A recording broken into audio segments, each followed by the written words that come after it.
back, everybody. You know, my next guest from his years on Full House and America's Funniest Home Videos. Starting next week, he'll be seen in the new off-Broadway play Privilege. Please welcome Bob Saget.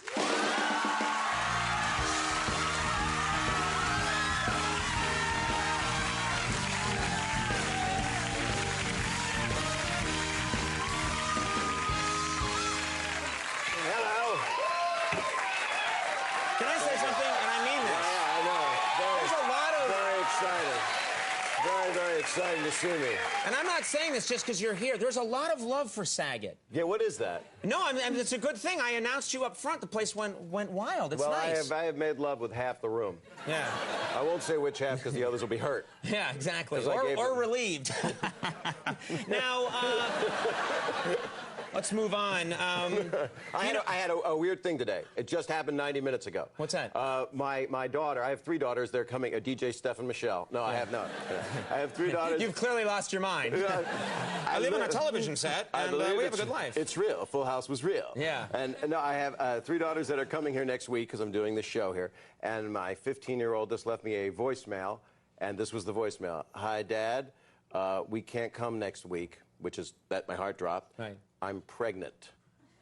April Fools.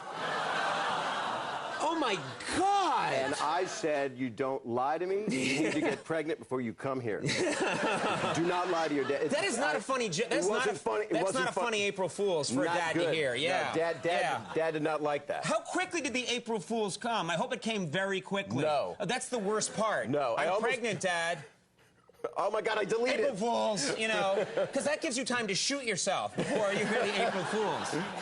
Wow, I hope I don't hear that for many, many years. Yeah. From anyone, really. Yeah, really. Well. But I'm happy to be here. It's good to see you. Good to see you. You always look good. Don't I look really good in person? Better even. And you're much taller. And people don't know. And you are a tall man. No celebrities are tall. Back me up on this. Yeah. Saget and I and Jeff Goldblum are the only tall celebrities. And then everyone else, you can stand on your hand while you talk to them. Half these shows, I'm like, hi, welcome to the show. Hi, Conan, how are you? They're tiny little Lilliputian people. Exactly. Yeah, exactly. I like little people, though. Yes. Because I can put them on my hand and keep them in my drawer. Yeah, yeah. That's very strange. You think Full House is real, and there's tiny people living in your drawer. What's interesting is both John Stamos and Dave Coulier and the Olsen twins all live in New York City. Well, no, but John and Dave are coming here to see me do the show next week. Right. But we hang out. We live with the Olsens. We had their houses recreated to look like Full House. So yeah. That what's weird about that show. That was 3 straight guys raising 3 girls in San Francisco. I don't think that's even a possibility. Yeah. But we all see each other. It was a fantasy, yeah. It was a perfect world. Here's a question I have for you. Yes, sir. Like 2 weeks ago, I'm out with my producer. We went out to get a bite. Yes. And we run into you and John Stamos hanging out together. You were leaving a restaurant as we were going in. You were both really wasted. And, and they were coming out of an Arby's, which is strange. I got horsey sauce to go. Yeah, oh, that's it. Oh, that's a different company. So anyway, I was thinking afterwards, that must be strange when people see you two together. Yeah. Because you're on this show together. Do you know what I mean? Well, what's weird is I don't think most sitcom people don't hang out when it's over. It's like 8 years, and you're like Conrad Bain and Gary Coleman. I don't think they party. You know, or Screech and Tiffany Amber Thiessen. I don't. They party. They party hard. Yeah.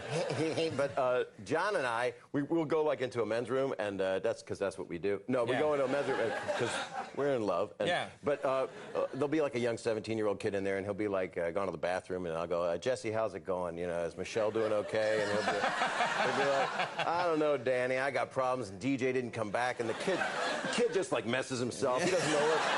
He's like, oh my God, Full House is real. Yeah. You should bring a little laugh track with you too in your jacket. I do. Really mess with people. I always hear it. Yeah. But now, go ahead. Now, let me ask you about something. You did a cameo in a movie called Half Baked. Yeah. And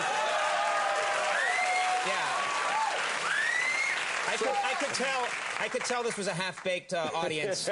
Something in the air, call it. And but that became, it was just a small part. And, and a lot of times when an actor does a quick cameo in a movie, they never really hear about it again. Right. This movie became this incredible cult hit. Yes, sir. And your cameo has, in some ways, become more famous than your other TV work. It's upsetting. It's upsetting. And it's why don't you discuss your cameo for a second? Let me tell you kids at home follow. What happened was I was directing a movie called Dirty Work, a Norm Macdonald movie. Which that, by the way, that is how many people saw it. Right. But it's I invited all the people that saw it here. Yeah. It's a very funny movie. So then Dave Chappelle, who's incredibly funny, says they asked what I do. We had the same producer as Half Baked. They said, "Would you do a cameo?" I read the script. I said, "Sure, I'll say that in a movie. That'll be good for me." Right. You know, my parents will be proud. My kids will be happy. Right. So I'll say it as cleanly as I can. It's a family show, mostly. Worry not. It's a drug rehab scene, so it opens well. And Dave Chappelle comes out and goes, "I'm hooked on marijuana." And my character stands up, and I go, "Marijuana's not a drug. I used to suck blank for coke." That's what I said. And you ever suck some blank for marijuana? And he goes, "No." And I go, "I didn't think so." And that's all I did. Except there was a funny thing. A guy goes, "I seen him." That's like the funniest thing. That's funnier than the movie. Right. So the problem I have is people yell stuff at me all the time, like, Full House, videos, who wrote your jokes? Like, I don't know, your mom, I'll be walking with my real daughters, and a van of 16-year-old guys will go by, and they'll go, "Saget, you rock, you suck blank for coke," and I have, like, my children. Oh, you're with... children. Man. And like... Oh, it ain't man. Right. It ain't right. Wow. And then my 12-year-old's like, "I thought you were acting," and no, that's what I do, honey. That's what I do. Then you're like, "April Fool." It's not April, Dad. I know. I have a problem. So it's a nice thing though that the people laugh, but not if it's filthy. I mean, I do stand up still because I'm a little bit. It's not Full House, Right. Yeah, you're a filthy man in real life. I don't think people know that about you, but they should. Well, how's your life now? I know you're out there dating. Are you any girlfriends right now? I had a girlfriend. I've been divorced for like 7 years, and I have a wonderful ex-wife. She's right now she's probably at the bank, and I had a girlfriend. A year ago, who was very nice, and she broke up. She said she wanted to go to the next level, and I said, "Okay, that's divorce." That's how I look at it. It's a joke, but she's a good person. And then I met a girl a couple weeks ago here in the theater. You meet all these people. I was in a bar, and I met this girl, and she was in the River Dance. Oh, she's in Riverdance? She was in it, yeah. And it didn't. She stomped on my heart. No, that's a joke. See, that's the kind of crappy joke. Wait. That is, see what you're saying? Saget, you suck! You suck blank for... No, see, the thing is, that's the kind of joke I would do in the video show. And people would say, "We turn off the sound when you're on and just watch... We watch people get hit in the groin. That's what we watch."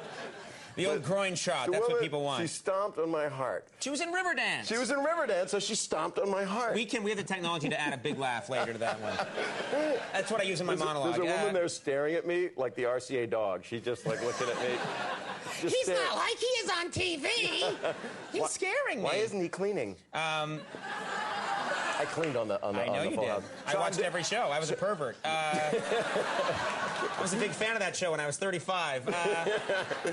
Okay, we got to end this thing now because I'm getting in a lot of trouble. I'm doing a play that I love. I was going to mention it, yeah. Paul Weitz wrote this thing. He wrote and directed In Good Company, a really good movie, and he wrote with his brother about a boy, the movie, and it's a wonderful play, kind of based in 1987. Ivan Boesky is the kind of character I play. My wife's played by a great actress, Carolyn McCormick, and Florenzia Lozano, and I got these two boys that are 16 and 12 who find out that their dad is an insider trader or is suspected of it. And it's a comedy, and their names are Harry Zittel. They've never heard their names on TV. Harry Zittel and Connor Donovan. And they're remarkable actors, and it's how a wealthy family deals with the turmoils of a Martha Stewart kind of thing happening to them. Cool. Well, previews of Privilege begin Tuesday at Second Stage Theater right here in New York City. Thank you for You're that. a very nice man to come it's by. Nice to Always have good to have you here. Thank you, Bob Saget will be right back. Brendan Benson's here. Stick around. Sorry, you know what?